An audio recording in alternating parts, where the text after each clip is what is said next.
এই তিন ব্যক্তিদের কবরে কোনো প্রকার প্রশ্ন করা হবে না। তাদের মৃত্যুর পর ফেরেশতাগণ ওই পবিত্র আত্মাকে নিয়ে সোজা আল্লাহর দরবারে হাজির হবেন এবং কোনো প্রকার বিচার ছাড়াই তারা জান্নাতে প্রবেশ করবেন। কারা সেই তিন শ্রেণীর মানুষ এবং তাদের কি এমন আমল আছে যার জন্য তারা আল্লাহর পক্ষ থেকে এই পুরস্কার লাভ করবে? তারা দুনিয়াতে কি এমন পুণ্যের কাজ করেছে যার জন্য তাদের দুনিয়াতে থাকতেই এত বড় সুখবর দেওয়া হয়েছে? এমনকি ভিডিওর শেষে এমন একটি আমলের কথা আমাদের প্রিয় নবী সাল্লাল্লাহু আলাইহি ওয়াসাল্লাম বলে গিয়েছেন, যেটি করলে আপনিও মৃত্যুর সাথে সাথে জান্নাত লাভ করতে পারবেন। তাই ভিডিওটি না টেনে সম্পূর্ণ দেখবেন। ফেসবুকে তো অনেক সময় নষ্ট করেন, কিন্তু দুনিয়া ও আখিরাতের কল্যাণের জন্য এই ভিডিওটি আপনার অনেক উপকারে আসবে। প্রিয় দর্শক, এই তিন শ্রেণীর ব্যক্তিরা জান্নাতি, এটা সরাসরি হাদিস শরীফেই লেখা আছে। যাদের মৃত্যু হতে দেরি থাকলেও জান্নাত পেতে দেরি হবে না। কারা সেই তিন ধরনের ব্যক্তি বিস্তারিত জানাবো এই ভিডিওর মাধ্যমে। প্রিয় মুসলিম ভাই ও বোনেরা, আলোচনা শুরু করার আগে আমি আপনাদের কাছে একটি প্রশ্ন করতে চাই, তা হলো জান্নাত অর্জনের জন্য রাসূলুল্লাহ সাল্লাল্লাহু আলাইহি ওয়াসাল্লাম যে সকল আমল দেখিয়েছেন সেগুলো আপনি কায়েম করছেন তো?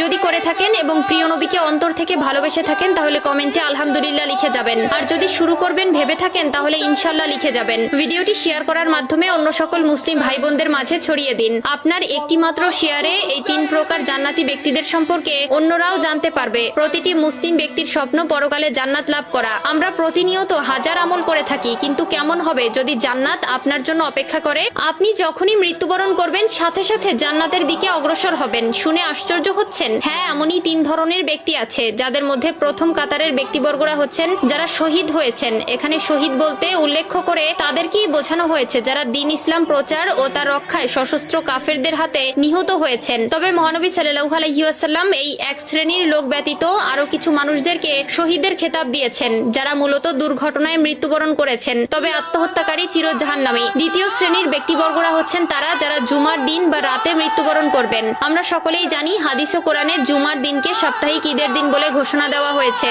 এবং এই দিনেই আসরের নামাজের পর আল্লাহ তাআলা তার বান্দাদের অতি নিকটে চলে আসেন এবং এই দিনের মৃত্যুবরণ করলেও সেটা তার জন্য পুরস্কার স্বরূপ বয়ে নিয়ে আসে। হযরত আব্দুল্লাহ ইবনে আমর রাদিয়াল্লাহু তাআলা আনহু বর্ণনা করেন, রাসূলুল্লাহ সাল্লাল্লাহু আলাইহি ওয়াসাল্লাম বলেছেন, জুমার দিনে অথবা জুমার রাতে কোনো মুসলিম ব্যক্তি যদি মৃত্যুবরণ করে তাহলে তার কবরের ফিতনা থেকে